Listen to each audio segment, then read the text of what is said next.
But, I think my learns were to continue to give yourself the grace to have to pivot. And you do, because that first sellout, we said, great, let's 10x the inventory for the next seasonal drop. We'll get all the metrics that we need. And then it sold out within 4 hours. They swore this day would never come. But in a stunning courtroom bombshell, a judge ordered immediate asset seizure, and Meghan's story is officially unraveling. Secret records, explosive contradictions, and evidence so shocking, even the courtroom went silent. What was once dismissed as lies is now under legal fire, and the consequences could be devastating. And then extending and expanding the product categories to really see what those habits are and how we can show up in your home for you.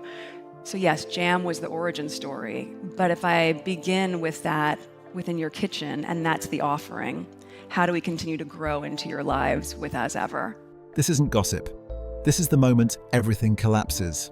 In January 2025, a photograph began circulating online that would set off one of the most intense media storms in recent royal history. The image appeared to show Meghan Markle, the Duchess of Sussex, standing on the deck of a luxury yacht somewhere in the Caribbean. Next to her was Prince Andrew, and the photo immediately caught attention because of how close they appeared to be standing together.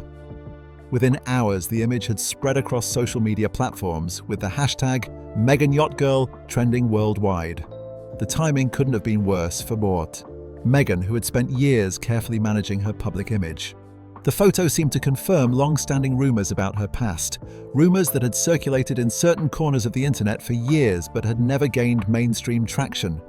Reddit forums exploded with discussion threads, some reaching tens of thousands of comments.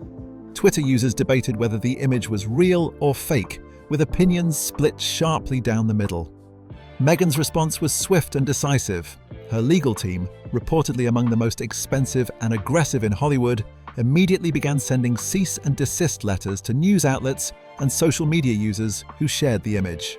Statements were released to major publications, including the New York Times and the Daily Mail, with Meghan's representatives insisting the photograph was a poorly executed fake. She called for formal investigations and threatened legal action against anyone who continued to spread what she described as a coordinated smear campaign designed to destroy her reputation. Days later, Meghan posted a video on Instagram addressing the controversy directly. Speaking to the camera with visible emotion, she described herself as the target of a malicious attempt to discredit her. The video was shared widely, and many of her supporters rallied behind her, condemning what they saw as yet another example of unfair treatment by the media.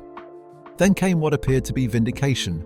Several tabloid publications ran stories identifying the woman in the photograph as someone else entirely, a brunette model with a similar build who had been hired for a yacht advertising campaign. The revelation seemed to put the matter to rest. Meghan's team quietly celebrated what they believed was the end of another manufactured scandal. For a brief moment, it seemed the storm had passed. But that moment of relief was short-lived. Piers Morgan, the British journalist and television personality who has been openly critical of Meghan for years, announced he was launching a new podcast series specifically focused on her past. The promotional trailer was released online and immediately went viral. It featured cinematic visuals, dramatic music, and Morgan's distinctive narration making bold claims about Meghan's history with Prince Andrew. According to Morgan, he had evidence of a secret relationship between the two that dated back to Meghan's college years, long before she became famous or met Prince Harry. The announcement sent shockwaves through both traditional and social media. The hashtag #MeghanAndrewScandal quickly rose to the top of trending lists worldwide. For Meghan, watching the trailer from her home in Montecito, California, the implications were clear. Morgan had built his career on confrontational journalism and had repeatedly said he didn't trust her. If he was claiming to have evidence, he likely had something substantial, or at least something he believed was substantial. The final line of the trailer was particularly ominous. Morgan stated plainly that he had evidence, things that even Meghan herself might not have anticipated coming to light. He didn't specify what this evidence was, instead letting the statement hang in the air, building suspense and speculation. The internet responded exactly as he likely hoped it would, with endless theories and discussions about what he might reveal. To understand the story Morgan was about to tell, it's necessary to go back more than 2 decades, to 2002. At that time, Meghan was a student at Northwestern University in Illinois, pursuing a double major in theatre and international relations. She was in her early 20s, driven and ambitious, attending auditions and networking events while balancing her studies. Like many aspiring actors, she dreamed of making it in Hollywood, of landing the roles that would launch her career. According to the claims made in Morgan's podcast, it was at a small independent casting call in Chicago that Meghan first encountered Ghislaine Maxwell. Maxwell, of course, would later become infamous for her role in Jeffrey Epstein's criminal network. But in 2002, she was still moving freely in elite circles. Morgan's podcast alleges that Maxwell approached Meghan after the audition, complimenting her potential and inviting her to what was described as a private gathering where young women could meet influential people. The podcast claims that Meghan accepted the invitation without hesitation, seeing it as the opportunity she had been waiting for. The gathering reportedly took place at a mansion outside Chicago, an upscale event with expensive wine and artwork. It was there, according to these allegations, that Meghan met Prince Andrew for the first time. He was middle-aged, well-dressed, and carried himself with the confidence of royalty. The podcast suggests that Andrew showed particular interest in Meghan, and that this initial meeting led to further contact. Following that first event, the allegations continue, Andrew arranges to meet Meghan again, inviting her to dinner at an expensive restaurant. The setting was elegant, romantic even, and Meghan reportedly believed she was being recognized for her intelligence and talent. Over the following weeks, according to the podcast narrative, Andrew arranged multiple private meetings with Meghan in various settings around Chicago. Then came the brown envelope. The podcast describes a courier arriving at Meghan's dormitory at Northwestern with an unmarked envelope. Inside were several photographs developed on film, as was common in 2002. The images allegedly showed Prince Andrew on a yacht with young women in compromising situations. One photograph reportedly had a face circled in red ink, and that face was Meghan's, captured at the first event where she had met Maxwell and Andrew. Along with the photographs was a handwritten note. No signature, no detailed explanation, just instructions to meet someone at Harbour Light Cafe in Lincoln Park on a specific Thursday at 5:30 in the afternoon. The note included a warning to come alone and not to tell anyone. According to the podcast's narrative, Meghan was shaken by what she saw. She hid the envelope and spent a sleepless night trying to understand who had sent it and what they wanted. The identity of the sender and what happened at that meeting would become central to Morgan's podcast series. But at this point in the first episode, listeners were left with questions. Who had tried to warn Meghan? What were they warning her about? And if someone had attempted to intervene in 2002, why was this only coming to light now, more than 20 years later?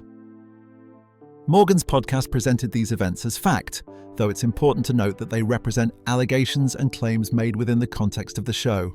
The evidence Morgan promised to reveal would be presented in subsequent episodes, but the first installment was designed to lay the groundwork, to establish the timeline and the key players in what he was framing as a story of ambition, deception, and consequences that had been hidden for decades.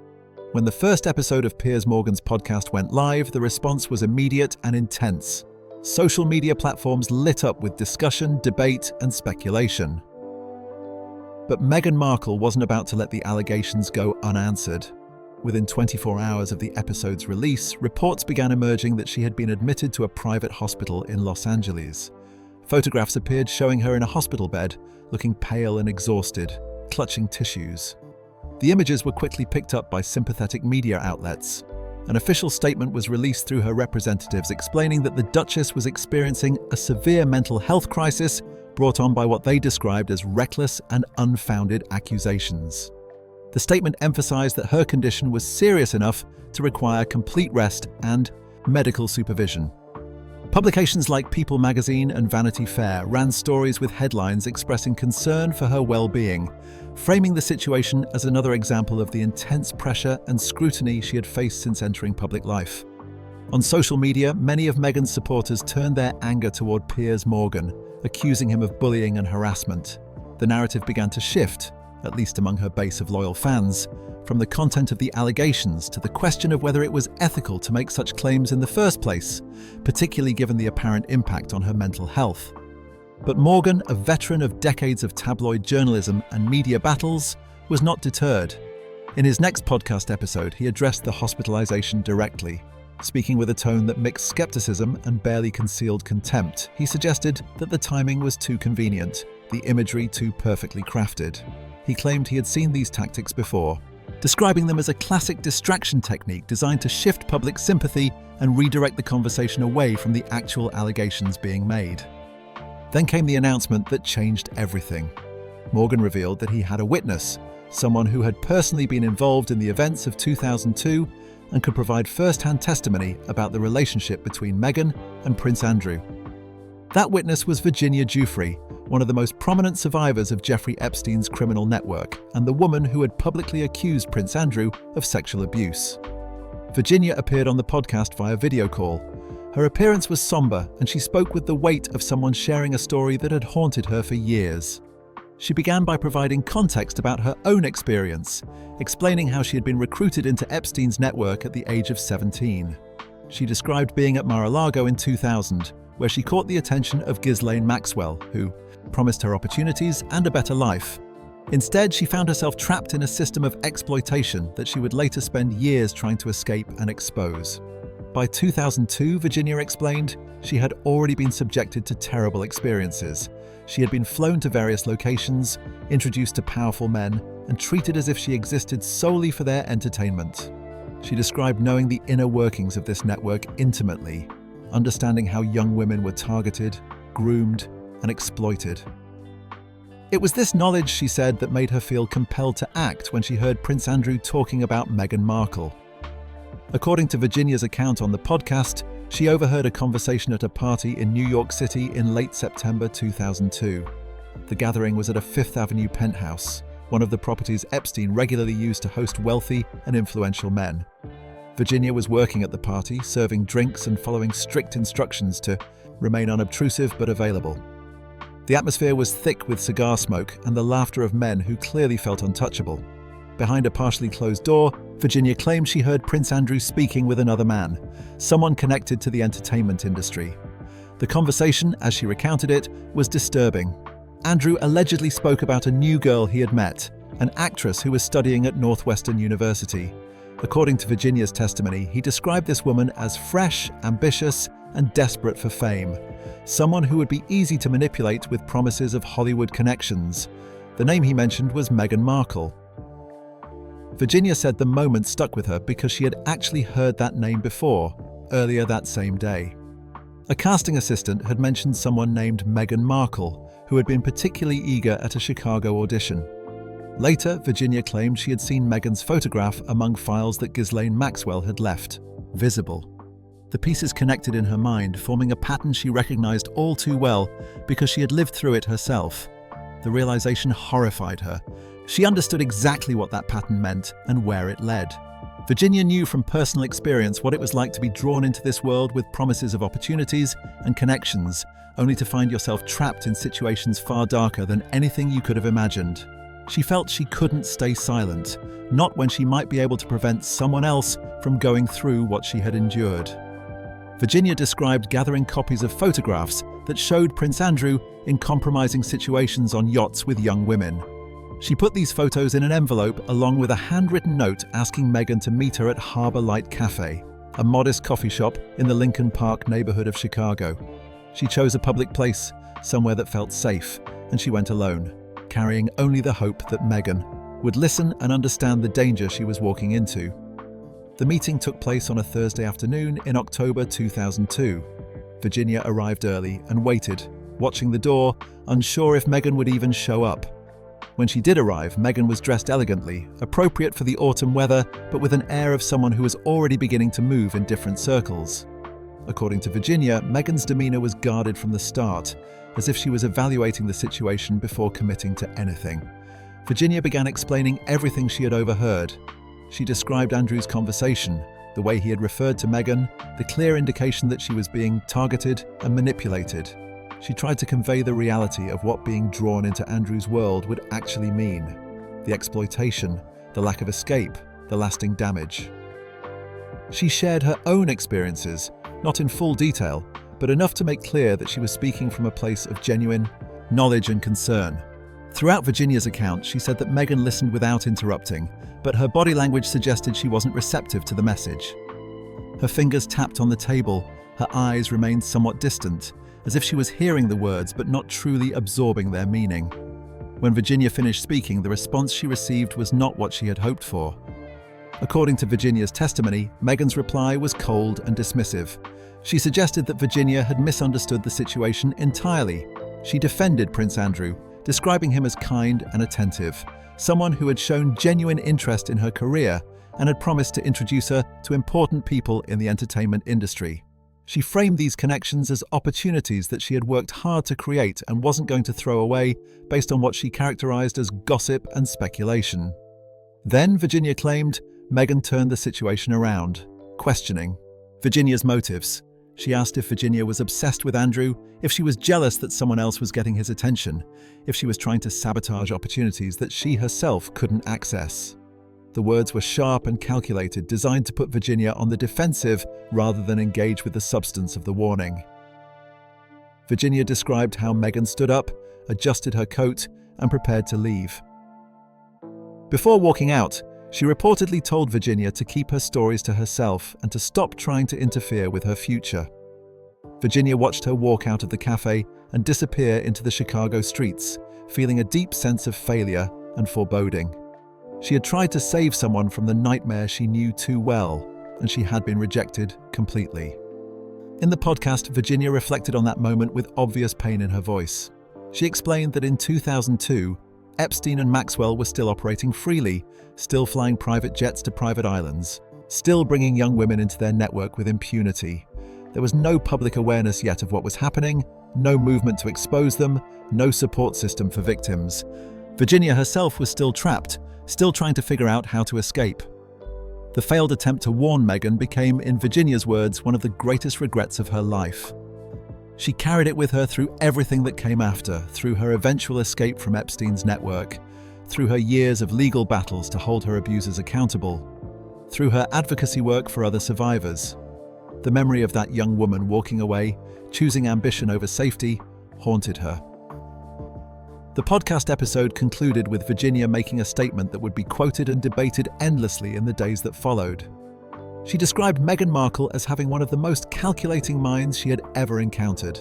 Someone who could assess situations and make cold, strategic decisions with remarkable clarity. The assessment was harsh, but Virginia delivered it with the conviction of someone who had looked into Meghan's eyes that day in Chicago and seen something that deeply disturbed her. The episode left listeners with a profoundly uncomfortable question. Even if every detail of Virginia's account was accurate, even if the warning had been genuine and well-intentioned, what did it mean that Meghan had chosen to ignore it? Was it simply the naivety of a young woman blinded by ambition, or was it something more calculated? The podcast didn't provide easy answers, but it had certainly succeeded in raising questions that would dominate public discussion for weeks to come. Following Virginia Joffrey's explosive testimony, the internet became a whirlwind of speculation and debate. Conspiracy theories multiplied rapidly across every platform. Some claimed Meghan had been an inside asset for Epstein's network. Others suggested Prince Andrew had secretly funded her early acting career. The theories ranged from plausible to utterly fantastical, but they all shared one thing in common. They kept the story alive and growing. Then a TikTok account emerged that would add an entirely new dimension to the narrative. The username was simply Laura from Chicago, and the video she posted was nearly 10 minutes long, far longer than the typical TikTok content that dominates the platform. In the video, a woman who appeared to be in her mid-40s sat in what looked like an ordinary living room. Behind her were shelves lined with old textbooks, the kind that immediately evoke memories of college life and studying. The woman introduced herself as Laura Thompson and explained that she had been Meghan Markle's closest friend during their time at Northwestern University. They had lived in the same dormitory, she said, in room 2B, and had shared everything from late-night snacks to relationship problems. She described a time when they were just normal college students navigating classes, dating, and dreams of the future. But now, Laura said with visible emotion, she felt compelled to speak up because certain truths could no longer remain hidden. Laura's account painted a picture of Meghan as an ambitious young woman with clear Hollywood aspirations, which wasn't particularly surprising or controversial. Many theatre students dream of making it in the entertainment industry, but according to Laura, something changed dramatically in 2002 when Meghan went to Madrid, supposedly to study Spanish intensively as part of her international relations coursework. Laura stated bluntly that this explanation was not true, that the study abroad story was a cover for something else entirely. She paused in the video, taking a deep breath as tears began forming in her eyes. The video then cuts to old photographs showing a young Meghan with curly hair smiling outside their dormitory building. These images looked like typical college snapshots, casual and unpolished. But then, the video showed different photos, images that appeared to be from Meghan's time in Madrid. The contrast was striking. These showed luxury settings, expensive villas, formal events, and a noticeable change in Meghan's overall appearance and demeanour. According to Laura's account, Meghan would disappear every weekend while she was supposedly studying in Madrid.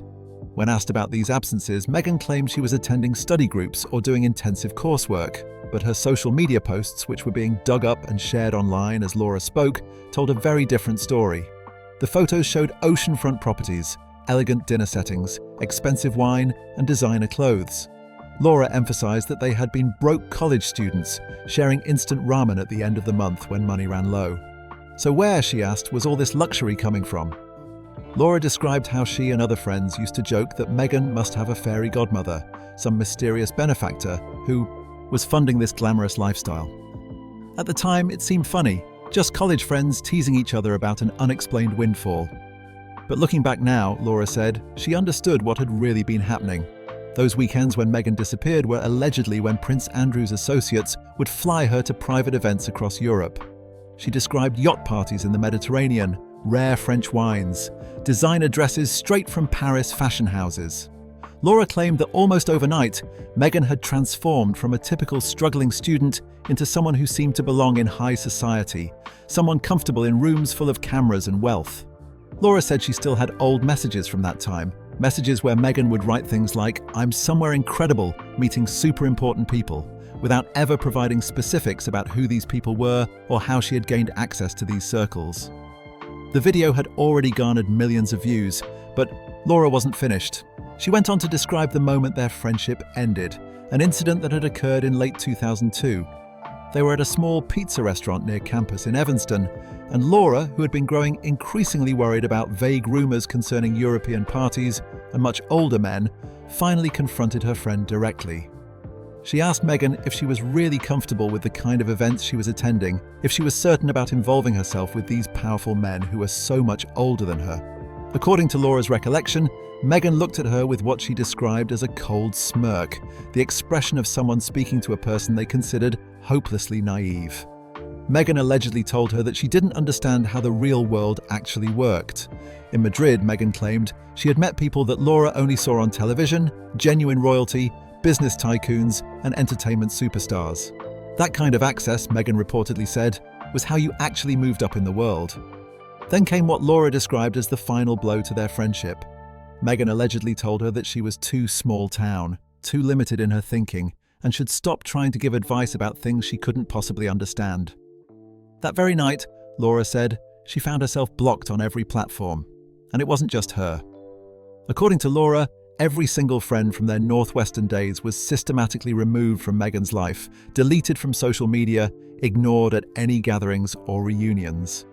Laura suggested that this was when Meghan began constructing an entirely new version of herself, a carefully curated persona of an independent, driven woman with no complicated past, no questionable associations, nothing that might interfere with the image she wanted to project.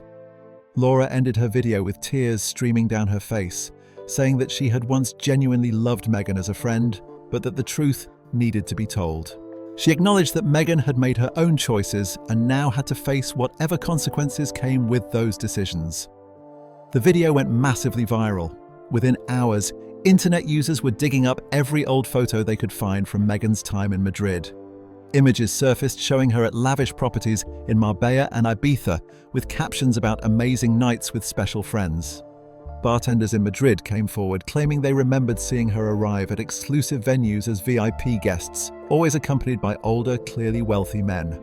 A freelance photographer in Barcelona uploaded an old image from his archives showing Meghan in a formal gown at what appeared to be an upscale gathering. In the background of the photo, blurred but recognizable to those looking for it, was a figure that some claimed was Prince Andrew. The pieces of the puzzle were beginning to align in ways that many found deeply disturbing.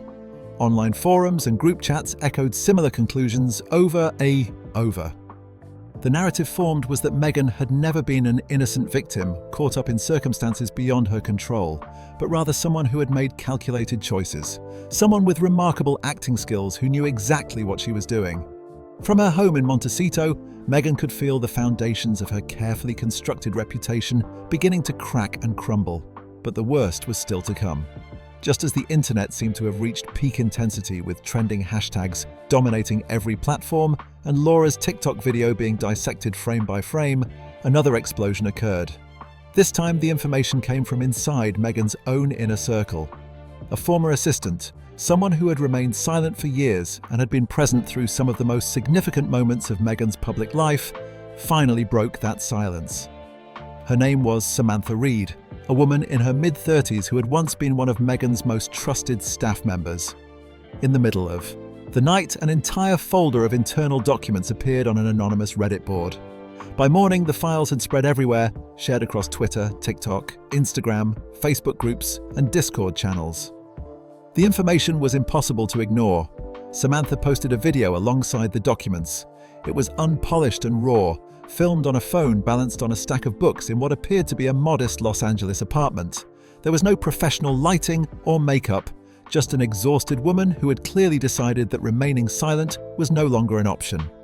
She identified herself and explained that she had worked for Meghan Markle for more than a decade, that she had been present for things the public never saw, and that she could no longer carry what she described as carefully crafted scripts and manufactured narratives. Then came the evidence. Screenshot after screenshot of encrypted messages, the kind that glow with that distinctive signal green. Internal emails with subject lines like "Hospital Narrative Urgent" appeared on screen. These were messages allegedly from Meghan herself, sent on the very day that Piers Morgan had released his podcast. The messages contained specific instructions about staging a hospital admission at a private Los Angeles clinic, with directions about which wing to use, what kind of photos to take, and even details about makeup and hairstyling to achieve the right look of distress. One email instructed that photos should show no makeup, messy hair, and red eyes if possible. Another message detailed the need for a doctor's letter that specifically mentioned acute mental distress and relentless harassment. There were instructions about which flowers to have in the room because they photographed well and appeared sympathetic. Even the timing of media leaks was planned down to the minute, with TMZ scheduled to receive exclusive access at exactly 5:45 in the morning. Attached to these messages was a lengthy document titled Victim Arc Full Rollout. The file read like a military operation plan, with multiple phases carefully mapped out. Phase 1 involved controlled leaks to specific friendly journalists about a health scare. Phase 2 detailed the wording of official statements, with specific phrases chosen because they had been tested and shown to trend well on social media. Phase 3 described the mobilization of fan accounts, complete with pre-written captions and scheduled posting times. Every hour was accounted for, every detail considered, including which brand of tissues would look most authentic when dampened with tears. Samantha continued in her video, her voice shaking but her gaze unwavering. She described how Meghan had used this same playbook repeatedly over the years. Every scandal, every conflict with the royal family, every resurfaced rumor was flipped into another chapter of what Samantha called the brave warrior narrative. Each time, Meghan emerged appearing stronger. To her supporters, which translated into increased product sales, more lucrative Netflix deals, and additional opportunities. But this time, Samantha said, real victims were speaking out, women who had experienced genuine trauma and exploitation. She stated that she could no longer be part of manufacturing a crisis when actual survivors were trying to share their truths. The files Samantha released proved, she claimed, that the hospitalization had been staged, that Meghan hadn't been breaking down but rather directing a carefully choreographed performance. The internet response was immediate and overwhelming. Within an hour, every major news outlet was running headlines about the leaked documents. The Guardian, Fox News, the Daily Mail, the New York Post, and CNN all published articles featuring the screenshots and messages. The evidence appeared to be verified, with proper timestamps and metadata that seemed impossible to fake. The hashtag #MeghanFakeVictim locked itself into the top, trending position globally, and remained there. Former supporters, some of whom had been among her most vocal defenders, began posting videos of themselves destroying merchandise from her lifestyle brand. Some people who had tattoos of her quotes discussed getting them covered or removed. The sense of betrayal among her former fanbase was palpable. They felt they had been manipulated, used as supporting characters in a narrative that had never been authentic. Meghan's remaining public relations team rushed to put out statements denying everything. They claimed Samantha Reid had been terminated for misconduct and theft, and that the documents were fabricated. But almost no one believed these denials. The evidence seemed too comprehensive, too detailed, too consistent with patterns people had begun to recognize. The carefully maintained image that had been built up over years collapsed in a matter of days. Montecito, the exclusive California coastal enclave where Meghan had made her home, became shrouded in an unusually thick fog, the kind of weather that makes even the most expensive ocean views completely disappear. Inside the mansion that had once been filled with activity, laughter, and the constant presence of staff and security, an eerie silence had settled. The house that had hosted elaborate parties and served as the backdrop for carefully staged family photographs now felt hollow and empty. Nearly every light in the expansive property was turned off. Only a single lamp glowed dimly in the master bedroom, casting long shadows across walls that had once seemed so protective but now felt more like prison barriers. The entire support system that Meghan had built around herself over the years had evaporated almost overnight. The high-powered lawyers who had once promised to take on the world on her behalf sent brief, formal messages explaining that due to irreconcilable conflicts of interest, they could no longer provide representation. These were the same legal minds who had drafted aggressive statements and threatened lawsuits just days earlier. Staff members who had once been fixtures in the household, people who had worked there for years and had seemed genuinely loyal, quietly packed their belongings and left without fanfare. There were no dramatic confrontations or emotional goodbyes, just a steady stream of departures until the house was nearly empty. At 3 a.m, according to reports that later emerged, the massive front door closed for what would be the final time for one of the last remaining staff members. The sound echoed through the marble hallways with a finality that seemed to mark the end of an era. The public opinion that had once been divided, with fierce defenders balancing out harsh critics, had shifted to something close to unanimous condemnation. The hashtag Meghan Lies remained at the top of global trending lists for 10 consecutive days with no signs of fading. Facebook groups that had once served as gathering places for hundreds of thousands of devoted supporters underwent dramatic transformations. Some changed their names entirely to things like Meghan Markle Exposed, becoming forums for sharing the latest revelations and discussing the implications of each new piece of information that emerged. Social media became particularly cruel.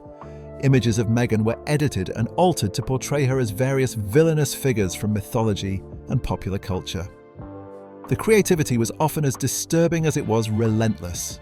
Women who had once rushed to purchase the same products Meghan endorsed, from tea brands to clothing items to beauty products, began filming themselves destroying these purchases. Videos showed people burning clothes, smashing teacups, and throwing away makeup, often while expressing feelings of betrayal and anger at having been deceived. What was perhaps most striking was the complete absence of anyone willing to defend her publicly. Not a single prominent voice stepped forward to offer support or call for restraint in the public reaction. The powerful allies she had cultivated over the years, Academy Award-winning actors, successful producers, technology billionaires, all remained silent.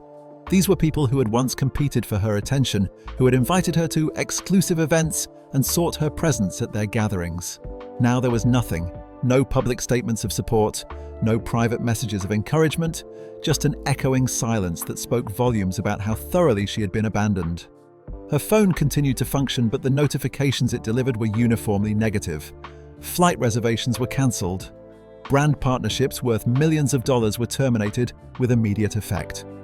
Hate messages from strangers poured in by the hundreds every minute, each one more vitriolic than the last.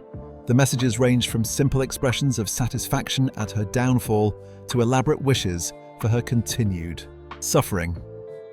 Some people seem to take genuine pleasure in crafting the most hurtful messages possible. At what appeared to be her lowest point, Meghan did something she had publicly vowed never to do. She reached out directly to Piers Morgan. Using a private number that very few people had access to, she sent him a message in the early hours of the morning. The first message, timestamped at 2:17 in the morning, was relatively restrained, asking if they could talk privately, just the two of them, and stating that she was ready to listen to whatever he wanted to say. 10 minutes passed with no response. She sent a second message, this one stripped of any remaining pride or pretense. She acknowledged that he had won, admitted defeat, and asked for just one opportunity to explain herself. She ended the message by stating that she had no one left to turn to, a stark admission from someone who had once seemed to have the world at her fingertips. This time Morgan did respond, but not with a text message. He sent a voice note that lasted 47 seconds. His tone, according to those who later heard descriptions of it, was cold and precise, completely devoid of sympathy. In the message, he revealed something that had never been public knowledge before. He described how in 2015 he had waited for Meghan at a bar in Soho for 3 hours, believing they had plans to meet.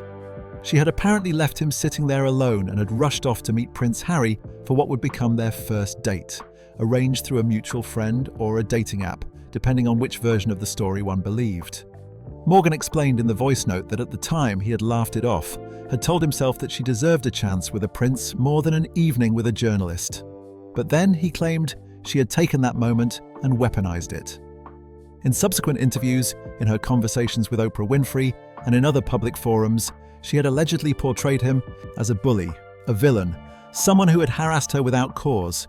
Every time she needed a convenient antagonist to reinforce her narrative of being persecuted, he claimed she had used him in that role. The voice note continued with Morgan describing a pattern he saw in her behavior. He characterized her as someone who used people as stepping stones, climbing over them to reach the next level of success, then kicking them away once they were no longer useful. His final words were unforgiving. He told her she deserved every moment of what she was experiencing, that it was her turn to face consequences. He ended by telling her not to contact him again and informing her that she was being blocked.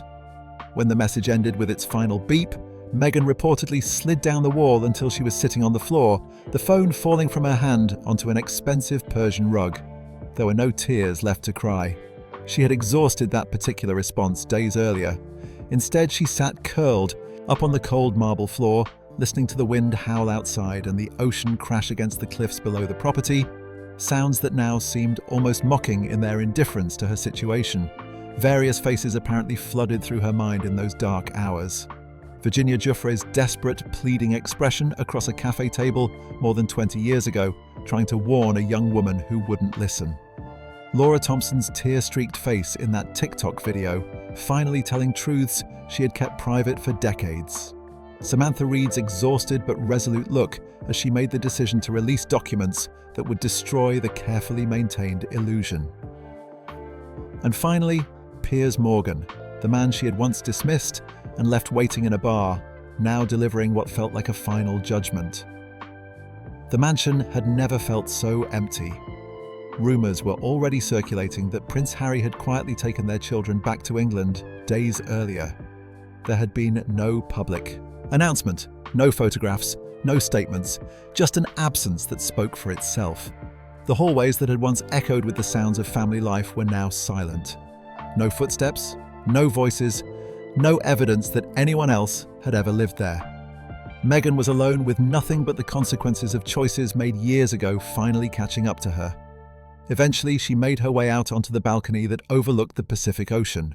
The sky was a solid wall of grey, and the fog was so dense that the water below was completely invisible.